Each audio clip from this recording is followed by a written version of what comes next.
હજુ ભારે વરસાદ માટે અઠવાડિયું જોવી પડશે રાહ. હવામાન વિભાગની વરસાદ અંગે આગાહી. ગુજરાતમાં ભારે વરસાદ માટે હજુ 7 દિવસ રાહ જોવી પડશે.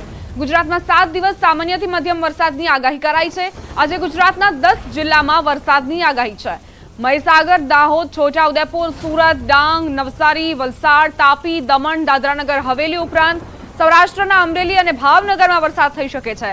30 થી 40 કિલોમીટરની ઝડપે પવન ફૂંકાઈ શકે છે. આજે થંડરસ્ટોર્મ એક્ટિવિટી સાથે વરસાદ થઈ શકે છે. ચોમાસાએ ગુજરાતમાં એન્ટ્રી બાદ બ્રેક મારી છે. હજુ સપ્તાહ સુધી ભારે વરસાદની વકી નથી.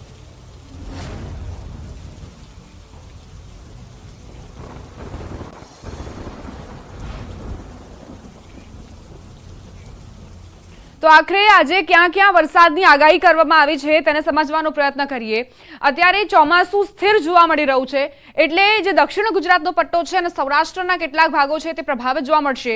દાદરાનગર હવેલી, દમણ, વલસાડ, ડાંગ, નવસારી, સુરત આ એવા જિલ્લાઓ જે પ્રભાવિત જોવા મળશે. છોટાઉદેપુર, દાહોદ, મહીસાગર, ભાવનગર અને અમરેલી માટે પણ આજે હવામાન વિભાગે વરસાદની આગાહી વ્યક્ત કરી છે.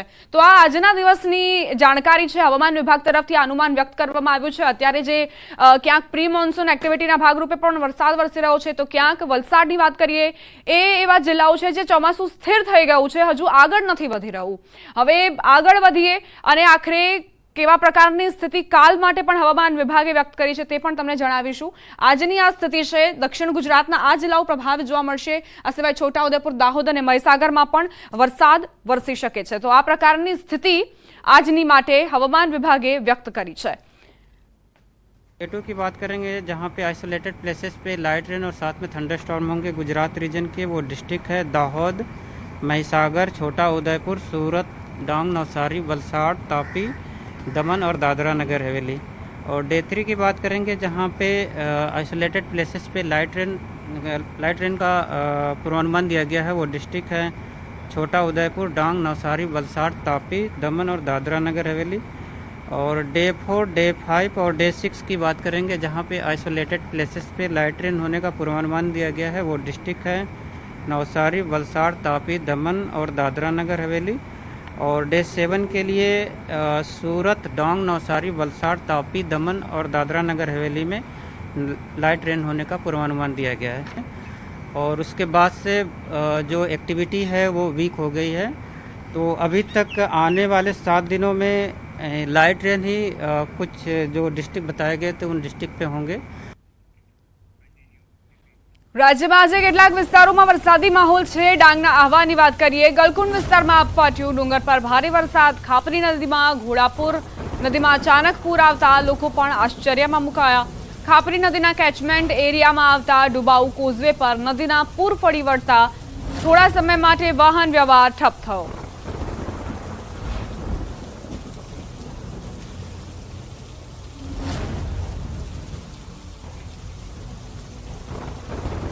દક્ષિણ ગુજરાતમાં સવારથી વરસાદી માહોલ જામેલો છે. ધમધોકતા તડકા બાદ સુરત જિલ્લામાં વરસાદની એન્ટ્રી થઈ. પલસાણા, ચલથાણ, કડોદરા, તાતી થૈયા સહિતના ગામડાઓમાં મેઘરાજા મહેરબાન બન્યા. વરસાદ પડતા હશે ગરમીથી છુટકારો મળતા લોકોને હાશકારો અનુભવ્યો. નાના નાના બાળકો પણ પહેલા વરસાદમાં ઝૂમી ઉઠ્યા. વરસાદની રાહ જોતા ખેડૂતો પણ ખુશી વ્યક્ત કરતા જોવા મળ્યા.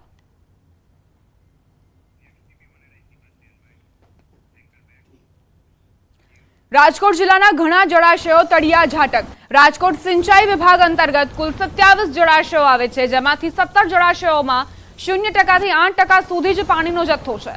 માત્ર 10 જળાશયો એવા છે કે જેમાં ટકાવારી પ્રમાણે ડબલ ડિજિટમાં પાણીનો જથ્થો હોય. જળાશયોમાં 0 થી લઈને 8% સુધી પાણી હોય તેવા જળાશયોમાં ભાદર, ફોફળ, સોળવદર, સુરવો, ડોંડી, ગોંડલી, વાજપરી, વેરી તળાવ, મોતીસર, ફાળદંગ, બેટી, છાપરવડી 1, છાપરવડી 2, ઈશ્વરિયા, કરમાણ, કરણુકી, ઘેલા, સોમનાથ અને માલગઢનો સમાવેશ થાય છે. હાલ ચોમાસાએ ગુજરાતમાં બ્રેક મારી છે અને હજુ ભારે વરસાદની અઠવાડિયા સુધી શક્યતા બતાવવામાં આવતી નથી. જોકે વરસાદ ખેંચાય તો શું સ્થિતિ થાય તે સવાલથી રાજકોટવાસીઓ પણ મૂંઝાઈ રહ્યા છે.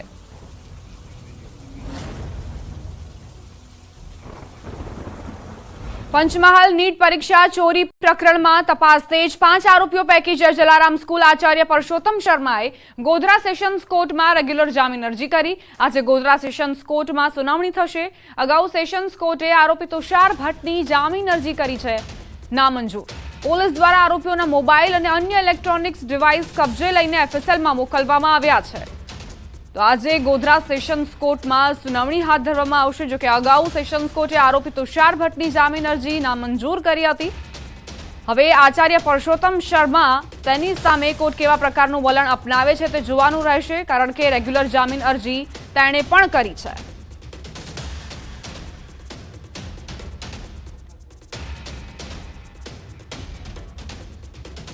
દાહોદ પાલિકા પ્રમુખ સામે સભ્યોનો બળવો, ભાજપ પ્રમુખ સામે ભાજપના જ સભ્યોનો બળવો। પાલિકાના 34 પૈકી 24 પ્રમુખના વિરોધમાં બળવાખોર સભ્યોનો રાજસ્થાનમાં મજા કરતો વિડીયો વાયરલ થયો। સોશિયલ મીડિયામાં આ વિડીયો વાયરલ થયો છે। રાજકારણ ગરમાયું છે। પૂર્વ પ્રમુખ રીના પંચાલ, હાલના પક્ષના નેતા પણ ડાન્સ કરતા નજરે પડ્યા। ભાજપ મોવડી મંડળની ખાનગી બેઠકોનો દોર શરૂ થયો છે। પાલિકાના 34 પૈકી 24 સભ્યો પ્રમુખના વિરોધમાં આવ્યા છે અને બળવાખોર સભ્યોનો એક વિડીયો પણ વાયરલ થયો છે। રાજસ્થાનમાં તેઓ મજા માણતા હોય તેવો વિડીયો વાયરલ થયો છે અને આ સાથે જ રાજકારણમાં પણ ગરમાવો આવી ચૂક્યો છે। પૂર્વ પ્રમુખ રીના પંચાલ, હાલના પક્ષના નેતા પણ ડાન્સ કરતા નજરે પડી રહ્યા છે। ભાજપ મોવડી મંડળની ખાનગી બેઠકોનો દોર શરૂ થયો છે। તો આ જે વિરોધ છે, આ જે બળવો છે, તેને કેવી રીતે મોવડી મંડળ શાંત પાડશે તેના પર નજર રહેશે, કારણ કે 24 એવા જે સભ્યો છે તેમનો વિડીયો વાયરલ થયો છે। રાજસ્થાનમાં તેઓ મજા માણતા હોય તેવો આ વિડીયો।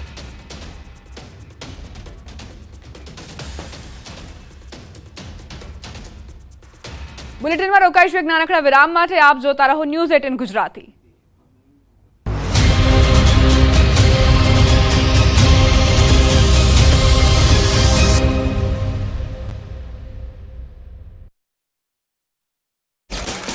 ફોટો સેશન કરતા જોવા મળ્યા। નગરપાલિકાના અધિકારીઓ અને પદાધિકારીઓ સ્વચ્છતા અભિયાનમાં જોડાયા હતા, જેમાં શહેર ભાજપ પ્રમુખ સહિત કેટલાક હોદ્દેદારોએ હાથમાં ઝાડુ પકડી ફોટો સેશન કર્યું। નગરપાલિકાના અધિકારીઓ તેમજ પદાધિકારીઓએ શહેરના 3 રસ્તા સર્કલ નજીક સાફ સફાઈ કરી હતી, પરંતુ જાણે નેતાઓ નિર્મળ ગુજરાત સ્વચ્છતા અભિયાનના નામે નાટક કરતા જોવા મળ્યા। લોકોને મૂર્ખ બનાવવા અને ફોટો પડાવવા માટે નેતાઓએ જે રોડ સાફ હતો ત્યાં જ સફાઈ કરી, જ્યાં કચરો નથી ત્યાં ઝાડુ ફેરવી સફાઈના નામે નાટક ભજવાયું। તો પાલિકાના કેટલાક હોદ્દેદારોએ ફક્ત ઝાડુ લઈ સ્વચ્છતાનો દંભ કર્યો, દેખાડો કર્યો। સમગ્ર અભિયાનને જાણે કે મજાકનું પાત્ર બનાવી દીધું। વિડીયો વાયરલ થતા નેતાઓની પોલ ખુલી ગઈ। ભરૂચના આમોદ આરોગ્ય કેન્દ્ર ખાતે નિર્મળ ગુજરાત સ્વચ્છતા પખવાડિયા અંતર્ગત સ્વચ્છતા અભિયાનનો કાર્યક્રમ રાખવામાં આવ્યો। આ કાર્યક્રમ દરમિયાન વોર્ડ નંબર 5ના રહીશોએ પાણીના મુદ્દે મુખ્ય અધિકારી સહિત સદસ્યોનો ઘેરાવ કર્યો। ઘણા દિવસોથી પાણી નહીં મળતું હોવાનો સ્થાનિકોનો આરોપ છે। સ્થાનિકોએ પાણીની સમસ્યાને લઈને અમોદી પાલિકાનો ઘેરાવ કર્યો। પાણી આપવાની માંગ સાથે પાલિકા પ્રમુખ, ઉપપ્રમુખનો ઘેરાવ કર્યો। 5 દિવસથી પાણી નહીં મળતા રોષે ભરેલા લોકોએ હલ્લાબોલ કર્યો। સ્થાનિકોની ઉગ્ર રજૂઆતને પગલે પાલિકા સત્તાધીશોએ પાણી પહોંચાડવાની બાંહેધરી આપી હતી। અમદાવાદમાં એક માતાપુત્ર જ્વેલર્સને ચૂનો લગાવી ચૂક્યા। અમદાવાદ શહેરના સરિયાડ વિસ્તારમાં આવેલા સોની સાથે 13 લાખની છેતરપિંડી કરી। એક માતાપુત્ર ગ્રાહકના વેશમાં જ્વેલર્સને ત્યાં પહોંચ્યા, મોટી વાતો કરી। ઉષા સોની અને કેતન સોનીએ 13 લાખથી વધુના સોનાના દાગીના ખરીદ્યા। ઉષાબેન સોનીએ નિવૃત્ત સરકારી કર્મચારી હોવાની ઓળખ આપી રોકડા રૂપિયાની બદલે ચેક આપ્યો, પરંતુ જ્યારે સોનીએ બેંકમાં ચેક જમા કરાવવા માટે ગયા તો ચેક બાઉન્સ થઈ ગયો। છેતરપિંડી થઈ હોવાની જાણ થઈ। એબી જ્વેલર્સના મેનેજરે માતાપુત્ર સામે ફરિયાદ નોંધાવી। બેંકમાં બેલેન્સ ન હોવા છતાં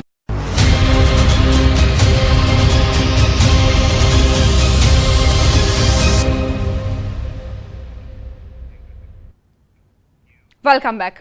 સ્કૂલો શરૂ થતાની સાથે જ નિયમોના ધજાગરા જોવા મળ્યા છે। વડોદરામાં ભાન ભૂલેલા સ્કૂલ વાન ચાલકો સામે કાર્યવાહી। ક્ષમતા કરતા વધુ બાળકોને બેસાડનારા વાન ચાલકો દંડાયા। ભાયલી સ્થિત બ્રાઇટ ડે સ્કૂલ બહાર પોલીસ અને આરટીઓની કડક કાર્યવાહી। મોટી માત્રામાં સ્કૂલ વાન ડિટેન કરાઈ। સ્કૂલ બહાર વહેલી સવારથી જ ટ્રાફિક પોલીસના ધામા। નિયમો તોડનારા સ્કૂલ વાન ચાલકોને આરટીઓએ મેમો ફટકાર્યા છે।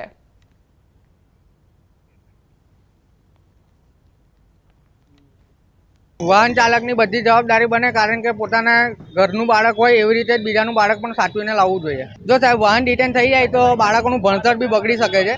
એક દિવસનું ગુજરાત હાઈકોર્ટના આકરા વલણ બાદ જે રાજ્યની પોલીસ છે તે સફાળે જાગી છે અને આરટીઓ અને પોલીસ દ્વારા સંયુક્ત રીતે જે સ્કૂલ વાન હોય છે તેની ચકાસણી હાથ ધરવામાં આવી છે. આ દ્રશ્યો તમને બતાવવાનો પ્રયત્ન કરીશું. આ દ્રશ્યો વાસણા રોડ પર આવેલી જે બ્રાઇટ ડે સ્કૂલ છે ત્યાંના દ્રશ્યો છે ને અહીંયા આગળ જે ટ્રાફિક પોલીસ અને જે આરટીઓ છે તેમના દ્વારા સંયુક્ત એક ડ્રાઈવનું આયોજન કરવામાં આવ્યું છે અને જે સ્કૂલ વાનમાં ઓવરલોડ બાળકો જે છે તે ભરીને આવતા હોય તેવા જે વાહન ચાલકો છે તેમની સામે આરટીઓ અને ટ્રાફિક પોલીસ દ્વારા કાર્યવાહી જે છે તે કરવામાં આવી રહી છે. તમે જોઈ રહ્યા છો કે આ વાસણા રોડ ખાતે જે બ્રાઇટ ડે સ્કૂલ આવેલી છે તેની બહાર જ આરટીઓ અને ટ્રાફિક પોલીસના ધામે ધામા જે છે તે ઉતરી આવ્યા છે અને બાળકોને લઈને આવતા તમામ જે વાહનો છે તેમનું ચેકિંગ હાથ ધરવામાં આવી રહ્યું છે અને જે વાહન ચાલક હોય છે તેમના જે લાયસન્સ સહિતના જે દસ્તાવેજો છે તેની ચકાસણી જે છે અત્યારે પોલીસ દ્વારા હાથ ધરવામાં આવી છે. ઉલ્લેખનીય બાબત છે કે રાજકોટ ગેમ ઝોનનો કાંડ થયો ત્યારબાદ જે હાઈકોર્ટ છે તેને આકરું વલણ દાખવ્યું અને જે બાળકો છે તેમની સુરક્ષાને ધ્યાનમાં રાખીને કાર્યવાહી કરવાના આદેશ કરવામાં આવે છે. ત્યારે એના જ પરિણામના રૂપે અત્યારે જે ટ્રાફિક પોલીસ છે તેમના દ્વારા વડોદરા શહેરના તમામ જે રસ્તાઓ છે ત્યાં આ જ રીતે ડ્રાઈવ ચલાવવામાં આવી રહી છે અને ઓવરલોડ બાળકોને ભરીને આવતા જે વાહન ચાલકો છે તેમની સામે કાર્યવાહી કરવામાં આવી રહી છે. ઉલ્લેખનીય બાબત છે કે આરટીઓ અને ટ્રાફિક પોલીસ દ્વારા લગભગ 10થી વધુ જે ઇકો વાહન છે તેમને અત્યારે જપ્ત કરવામાં આવી છે અને જે વાહન ચાલકો છે તેમની સામે દંડાત્મક કાર્યવાહી જે છે તે કરવામાં આવી રહી છે.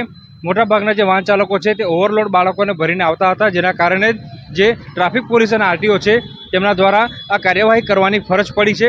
ત્યારે સીધા દ્રશ્યો જે છે તમે જોઈ રહ્યા છો બ્રાઇટ ડે સ્કૂલ પાસે અત્યારે મોટી માત્રામાં જ્યારે વિદ્યાર્થીઓ આવતા હોય અહીંયા વાલીઓ આવતા હોય પોતાના બાળકો લઈને અને જે સ્કૂલ વાન છે તેમાં પણ મોટી સંખ્યામાં જે બાળકો જે છે તે આવતા હોય છે. ત્યારે ઉલ્લેખનીય બાબત છે કે બાળકોની સુરક્ષાનું પહેલાં ધ્યાન રાખવું પડે અને બાળકોની સુરક્ષા માટે જ અત્યારે જે ટ્રાફિક પોલીસ છે તેમના દ્વારા કાર્યવાહી જે છે તે કરવામાં આવી રહી છે. અને આ દ્રશ્યો તમે જોઈ રહ્યા છો કે જે વાહન ચાલકો હોય છે તેમની પાસે લાયસન્સ સહિતના જે દસ્તાવેજો છે તેમની ચકાસણી અત્યારે કરવામાં આવી રહી છે અને જે વાહન ચાલકો જે છે તે ઓવરલોડ બાળકોને ભરીને આવતા હતા અથવા તો તેમની પાસે લાયસન્સ કે કોઈ પ્રકારના દસ્તાવેજ નથી તો તેવા પ્રકારના જે વાહન ચાલકો છે તેમની સામે આરટીઓ અને વડોદરા શહેર ટ્રાફિક પોલીસ દ્વારા કડક કાર્યવાહી કરવામાં આવી રહી છે. હાર્દિક દીક્ષિત, ન્યૂઝ 18 ગુજરાતી, વડોદરા.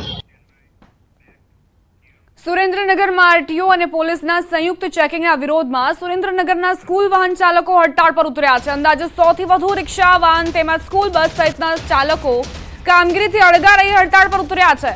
આરટીઓ અને પોલીસ વિભાગ દ્વારા ચેકિંગના નામે કરવામાં આવતી હેરાનગતિના વિરોધમાં રિક્ષા, વાહન તેમજ સ્કૂલ બસ ચાલકો હડતાળ પર ઉતરીને વિરોધ દર્શાવી રહ્યા છે. બપોરે તમામ સ્કૂલના વાહન ચાલકો એકત્ર થઈ જિલ્લા કલેક્ટરને રજૂઆત કરશે. તો રાજકોટમાં જે અગ્નિકાંડ સર્જાયો, જે બેદરકારીઓ ત્યાં જોવા મળી, તે બેદરકારીઓનું પુનરાવર્તન ન થાય તે માટે પ્રશાસન જાગ્યું છે, પોલીસ વિભાગ પણ હરકતમાં આવ્યું છે. પરંતુ બીજી તરફ જે ચાલકો છે તેમનો એવો આરોપ છે કે તેમને હેરાનગતિ થઈ રહી છે. આ ચેકિંગના નામે તેમને પરેશાન કરવામાં આવી રહ્યા છે અને એટલે જ સુરેન્દ્રનગરમાં સ્કૂલ વાહન ચાલકો, રિક્ષા ચાલકો અને જે બસ ચાલકો છે તે હવે હડતાળ પર ઉતરશે અને સાથે જ તેમણે એવી પણ રજૂઆત કરી છે કે અમે જિલ્લા કલેક્ટરને સામે પોતાની રજૂઆત કરીશું, પોતાની વેદના વ્યક્ત કરીશું.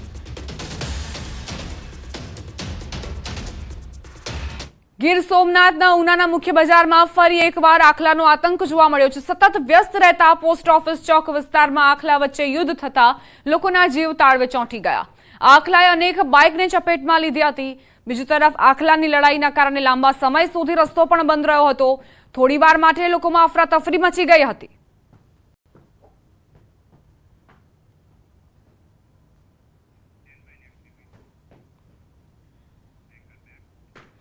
ચેન્નઈમાં અમદાવાદની આંગડિયા પેઢીના કર્મચારીના અપહરણનો મામલો સફળતાથી ઉકેલાયો છે. અમદાવાદ ક્રાઇમ બ્રાન્ચે આ કેસને ઉકેલ્યો છે. ચેન્નઈમાં અમદાવાદની આંગડિયા પેઢીના કર્મચારીનું અપહરણ થયું હતું, જે બાદ આંગડિયા કર્મીએ અમદાવાદ ક્રાઇમ બ્રાન્ચનો સંપર્ક કર્યો હતો અને અમદાવાદ ક્રાઇમ બ્રાન્ચે ચેન્નઈ પોલીસ સાથે સંકલન કરી અપહયાતને મુક્ત કરાવ્યો હતો. ક્રાઇમ બ્રાન્ચની ટીમે ટેકનિકલ માહિતી એકત્રિત કરીને ચેન્નઈ પોલીસ સાથે શેર કરી હતી. ચેન્નઈ પોલીસે ઓપરેશન હાથ ધરી સફળતાપૂર્વક અપહયાત રાહુલ પટેલને હેમખેમ છોડાવ્યો. અપહરણકારોએ આંગડિયા પેઢીના કર્મચારીનું અપહરણ કરીને 50 લાખની